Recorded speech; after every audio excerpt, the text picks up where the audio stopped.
My husband gambled away our entire life savings, then had the nerve to blame me for his addiction, but I made sure he faced the consequences. I never thought I'd be writing something like this, but here we are. My husband, the man I trusted with everything, gambled away our entire savings and somehow had the audacity to blame me for it. I'm 34F and my soon-to-be ex-husband, Jake, is 36M. We've been married for 8 years, and up until recently I thought we had a good life. We weren't rich, but we were comfortable. We both worked full-time jobs, saved diligently, and had a solid nest egg built up. About $85,000 in savings, plus emergency funds. That money was supposed to be for our future. A house, maybe even kids someday, security. Then, one day, it was gone. It all started with small things. Jake had always been the type to joke about money, saying things like, "We should take some risks," or "We can't be scared to invest in our future." At first I thought nothing of it. We had always been good with our finances, so I assumed he was just venting about work stress. But then I noticed changes. Jake suddenly had a lot of excuses when it came to money. He'd make weird comments about our savings like, maybe we should be using that money instead of just letting it sit there. When I asked him what he meant, he'd brush it off or change the subject. Then he started getting secretive.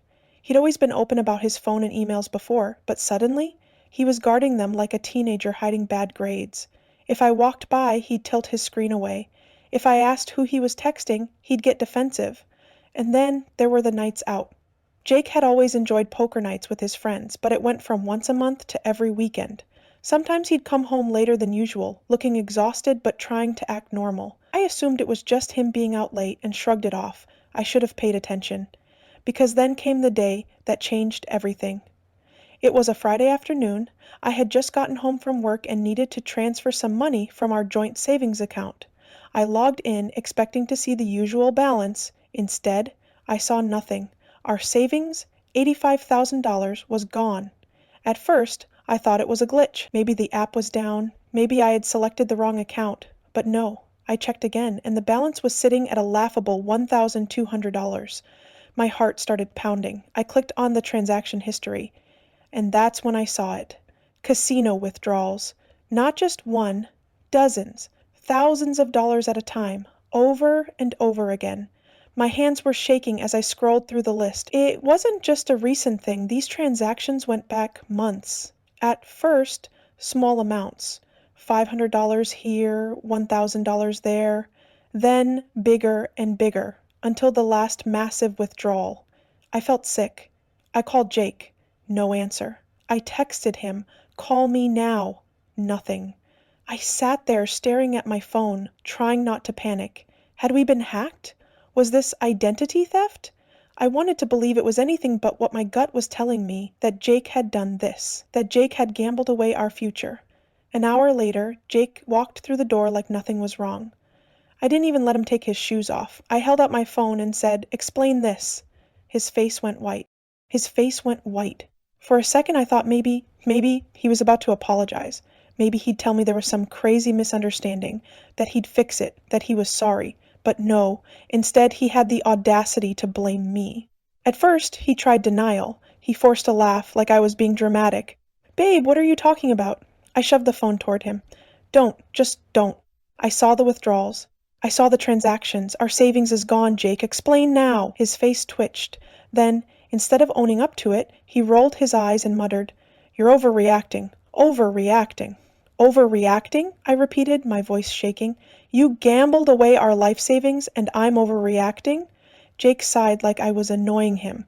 "Look, I didn't gamble it away. I was trying to grow our money." I just stared at him. "Excuse me?" He shrugged. "I was investing. You wouldn't understand, but sometimes you have to take big risks to get big rewards. I almost lost it. You took $85,000 and blew it at a casino, and you think that's investing?" He crossed his arms. "It wasn't just the casino. I was trying different things. I had a system." I wanted to scream. But the worst part, he wasn't even sorry. He didn't look guilty. He didn't look ashamed. He just looked annoyed, like I was bothering him by being upset. And then he said the words that made me realize our marriage was over. "You should have stopped me." I felt like I'd been punched in the gut. I actually blinked. "Excuse me?" Jake sighed, rubbing his temples. You knew I was going to poker nights. You knew I was stressed. If you thought I was gambling too much, why didn't you say anything sooner? I stared at him. Are you actually blaming me for this? He shrugged. I mean, if you had been paying more attention... That's when I lost it. Oh, I'm sorry. Was I supposed to babysit you? Was I supposed to manage your impulses and check your pockets like you're a damn toddler? Jake scowled. That's not what I meant. Then, what did you mean, Jake? I snapped. Because it sounds like you're blaming me for the fact that you threw our future down the drain. Silence, and for the first time I saw something cross his face. Fear, because he finally realized I wasn't just mad, I was done. That night, I started gathering evidence. Bank statements, transaction histories, screenshots of every withdrawal. Because this wasn't just a mistake. This was financial betrayal. And I was about to make damn sure Jake paid the price. Jake sat there, arms crossed, acting like he hadn't just destroyed our future. Our entire savings, $85,000, the money we had spent years building, was gone. Blown at the casino, all because he thought he could beat the system. And now, instead of owning up to it, instead of being even a little remorseful, he had the audacity to try and pin this on me. You should have stopped me, he had said, like I was his personal gambling babysitter. And that was the moment I knew. I wasn't just mad, I was done. I took a deep breath, trying to keep my voice steady. Jake, do you hear yourself right now? He rolled his eyes. Babe, it's not like I did it on purpose. I almost laughed. Oh, so the money just magically disappeared? You accidentally went to the casino and withdrew thousands of dollars? Jake's jaw tightened. That's not what I meant. Then what did you mean? I snapped, because it sounds like you're saying it's my fault you lost every penny we saved. Jake sighed like I was annoying him. I just mean, I've been stressed. If you had noticed something was off, maybe you could have helped. I was speechless. Jake, I said slowly, do you realize how insane you sound? You hid this from me. You covered your tracks. And now you're saying I should have somehow stopped you? He threw his hands in the air. I don't know. Maybe if you weren't always so obsessed with saving every penny, I wouldn't have felt like I had to take matters into my own hands. I blinked. Wait, are you saying I drove you to gamble? He shrugged. I mean, yeah. You never wanted to spend money on anything fun. It was always the future, the future, the future. Maybe if you had loosened up, I wouldn't have felt so pressured. That was it. That was the moment I snapped. I let out a sharp laugh.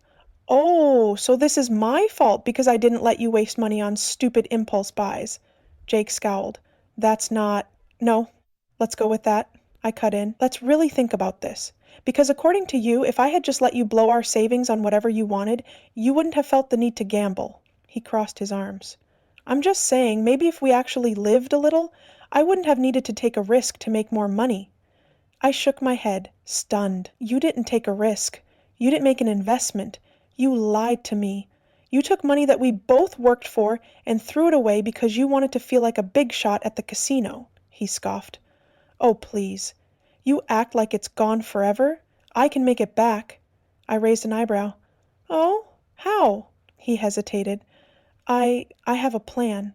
I folded my arms. Let me guess. Your plan involves going back to the casino? Jake didn't answer. That was all I needed to know. I walked straight to our bedroom, grabbed my laptop, and started pulling every financial statement we had. Jake followed me, his voice edging on panic now. What are you doing? I didn't even look up. Getting my ducks in a row. For what? I shot him a glare. For when I divorce you... Jake froze. Wait, divorce? I let out a cold laugh. Oh, did you think I was going to stay with you after this? You gambled away our future, blamed me for it, and then acted like it wasn't a big deal. Why the hell would I stay? Jake actually had the nerve to look shocked. But we're married. I turned back to my laptop. Not for long. For the next few days, Jake went through every stage of panic. First, denial. You're not actually leaving me, he said, almost laughing. You're just mad. Then, minimizing. Babe, come on, it's just money. People lose money all the time. Then, guilt-tripping. So you're just going to throw away 8 years of marriage over this? Then, desperation. Fine, I'll fix it. I'll get the money back. That one made me pause. I looked at him carefully. And how exactly do you plan to do that? Jake hesitated. I just need to borrow some money to... I held up a hand. Stop. If the next words out of your mouth involve asking me for a loan, I swear to God. Jake backpedaled, fast. No. I wasn't asking you, I was just saying maybe if I had a little more to work with, I could. I closed my laptop. Wow, you really don't get it, do you? Jake's face fell. What do you mean? I shook my head. You didn't just make a mistake. You didn't just lose some money. You broke my trust. You lied to me. You stole from our future. And even now, you're still looking for a way to get back to the casino. Jake swallowed hard. I can fix this. I stared at him. No, you can't. That night, I slept in the guest room. The next morning, I called my lawyer. Jake must have sensed something was coming because he tried to act normal. He made me coffee, tried to joke around like everything was fine. I ignored him. And then, a few hours later, he found the bank statements I had printed out. He came storming into the room, furious. Are you seriously trying to make me look like a criminal? I rolled my eyes. Jake, you did this. These are literally your withdrawals. He threw the papers on the table. We can fix this, okay? Just let me handle it. I laughed. Handle it how? He hesitated. I shook my head. You know what? Doesn't matter. Because I'm done. Jake went pale. No, wait. You don't mean? I do. I grabbed my purse, my keys, and my last shred of patience. I'm staying with my sister. Don't contact me unless it's about the divorce. Jake's face crumbled. Babe, please. I walked to the door. And then, just to make sure I had the last word, I turned back and said, you should have stopped yourself. And then I left. I packed a bag, grabbed my laptop, and walked out of the house without looking back. I didn't cry, I didn't scream, I didn't let Jake see how much he had broken me, because he didn't deserve my tears. Jake had gambled away our future, blamed me for it, and still had the nerve to act like I was overreacting. But he was about to find out exactly what it felt like to lose everything. I drove straight to my sister Sarah's place. The moment she opened the door, she took one look at my face and said, "What did that idiot do?" I let out a bitter laugh. Oh, just casually threw away $85,000 at the casino? No big deal. Sarah's eyes widened. Are you serious? I flopped onto her couch. Dead serious. She sat down next to me. Okay, tell me everything. So I did, from the weird money comments to the secretive behavior to how I logged into our account expecting to see our savings only to find nothing. By the time I finished, Sarah was fuming. That absolute moron, she muttered. And he actually tried to blame you? Oh yeah, I scoffed. Apparently I should have stopped him. Sarah let out a sharp laugh. So, what now? I took a deep breath. Now? I file for divorce. The next morning I called a lawyer. She was amazing, calm, professional, and completely on my side. I told her everything, and she immediately started laying out my options. Since Jake was the one who drained the savings, she said, we can argue for financial restitution. He spent joint funds recklessly, which means you have a case for getting that money back. I perked up. Wait, so he might have to pay me back? Exactly. For the first time since this nightmare started, I felt a spark of hope. Because Jake thought he had lost it all at the casino. But now, he was about to lose so much more. Meanwhile, Jake was freaking out. At first, he tried to pretend everything was fine. He sent me texts like, hey, let's talk about this. Come home, we can fix this. I'll make it up to you, I promise. I ignored every single one. Then, when he realized I wasn't responding, he switched tactics. Wow, so you're really just going to throw our marriage away over money? I thought you loved me. You're being really cold, OP. I rolled my eyes. Oh, now I was cold? Was I cold when I spent years building a life with him? Was I cold when I trusted him with our finances? Was I cold when I gave him the chance to own up to what he did and he chose to blame me instead? He didn't like that I was finally done. He didn't like that I wasn't playing the role of the forgiving wife. And when he finally realized I wasn't coming back, he went nuclear. One night, about a week after I left, I got a call from an unknown number. I let it go to voicemail. It was Jake. His voice was desperate. Opie, please, just hear me out. I know I screwed up, but I can fix this. I have a plan. I laughed, because the last time Jake had a plan, it ended with him losing 85 grand. But I listened anyway, just to hear what ridiculous excuse he'd come up with this time. I talked to my friend Rob, and he said if I can just get a little more cash, I can play at the high roller tables, and I stopped the voicemail right there. I had heard enough. Jake was still chasing a win. He wasn't sorry. He wasn't trying to make things right. He was still gambling. And the only thing he was really sorry about was that I wasn't funding his addiction anymore. The next day, I filed for divorce. And that's when Jake really lost it. He called me over and over. Then, when I wouldn't answer, he started calling my family. Sarah called me after the third time he tried her. This idiot just left me a voicemail crying about how he's losing everything. I smirked. Well, he is, Sarah snorted. He said, "You're ruining his life," I grinned. "That's the goal." I wasn't going to let him walk away from this without consequences. When Jake got served with the divorce papers, he freaked out again. "You really doing this? You'd ruin me just to prove a point? You're being heartless, OP." Oh, now I was heartless? Where was this energy when he was draining our savings behind my back? Where was this concern when he was lying to my face and gambling away our future? Jake didn't care about losing me, he cared about losing his lifeline. The legal battle wasn't long. Jake had zero defense. My lawyer presented all the bank statements, the transaction history, and even the voicemail where he admitted he was still gambling. Jake had nothing, no excuses, no way to argue. And the judge? The judge was not impressed. Jake was ordered to pay me $50,000 in restitution plus legal fees. That wasn't the full amount he lost, but it was enough. Enough to rebuild, enough to start over, enough to walk away from him without looking back. The last time I saw Jake was at the final divorce hearing. He looked wrecked. Bags under his eyes, face pale, hands shaking. I didn't feel bad, not even a little. He did this to himself. And now, he had to live with the consequences. The divorce was final. Jake had lost everything. He had gambled away our savings, blamed me for it, and spent weeks trying to manipulate me into staying and cleaning up his mess. But now he was alone. No wife, no money, no future. And I was finally free. A few months after everything was settled, I moved into my own place. It wasn't fancy, but it was mine. A fresh start far away from Jake and his endless excuses. For the first time in years, I could actually breathe. No more financial stress, no more secrets, no more wondering if the person I loved was lying to my face. It was over, and I thought that meant Jake was out of my life for good. I was wrong, because even after losing everything, he still hadn't learned his lesson. One night, out of nowhere, I got a text from an unknown number. At first, I thought it was spam. Then I read the message. "Hey, can we talk?" I stared at my phone. I didn't recognize the number, but I knew exactly who it was. Jake. I didn't reply. A few minutes later, another message popped up. "I know I messed up. I just want to see how you're doing." I rolled my eyes. "How I'm doing? I'm doing great, actually. I'm thriving. I'm rebuilding. I'm living a life where I don't have to check the bank account every morning to make sure my husband hasn't gambled away my future." But Jake wasn't done. "I miss you." I let out a short laugh. Sure, he missed me.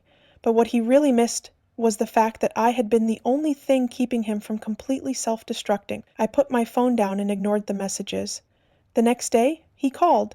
I let it go to voicemail. A minute later, I saw the notification pop up. I debated for a second, then hit play. His voice was pitiful. "Hey, it's me. Look, I don't know. I don't know what I'm doing. Everything's a mess. I lost my job. I'm in debt. I don't know where to go from here." I felt nothing, not pity, not anger, not regret, just nothing. Because this was his own doing. I know I screwed up. I don't know. Maybe we can talk? Maybe we can try again? I hung up, deleted the voicemail, and blocked his number. Because I knew exactly what would happen if I answered. He would try to manipulate me. He would cry. He would beg. And then as soon as he thought I was softening, he would ask for money. And I refused to give him another dime. Over the next few weeks, I heard bits and pieces about Jake from mutual friends. Turns out his life was spiraling. He had lost his job because he kept borrowing money from coworkers. He was deep in debt to some friends from the casino. He had moved back in with his parents who were sick of his crap and had cut him off financially. In other words, he had burned every bridge he had left. And I was doing better than ever. A few months later, I had my final moment of closure. I was out with Sarah, grabbing dinner at a little restaurant downtown, when I spotted someone at the bar. At first, I didn't recognize him. Then he turned slightly, and my stomach dropped. Jake. He looked awful. Not in the "I'm sad and heartbroken" way. In the "I haven't slept, shaved, or made a good decision in months" way. His clothes were wrinkled, his face was pale, he looked tired, and he was sitting there, alone, staring into a glass like the universe had personally betrayed him. Sarah noticed me staring. "What's wrong?" I nodded toward the bar. "Jake?" She turned, spotted him, and let out a low whistle. "Yikes, he looks like hell," I laughed. "Well, he did gamble away his entire life." Sarah smirked. "You gonna say hi?" I shook my head. No, I don't exist to him anymore. And that was the best feeling in the world. After that, I never heard from Jake again. I moved on. I started traveling. I made new friends. I stopped feeling like I had to justify my happiness because I wasn't the one who ruined our marriage. I wasn't the one who threw everything away. I wasn't the one who lost it all because of my own bad choices. That was Jake, and the only thing he ever had left was regret. So, what's the lesson here? Maybe it's that people don't change unless they want to. Maybe it's that you should always protect your finances, even from the person you think you love. Or maybe it's just that if someone shows you who they are, believe them the first time.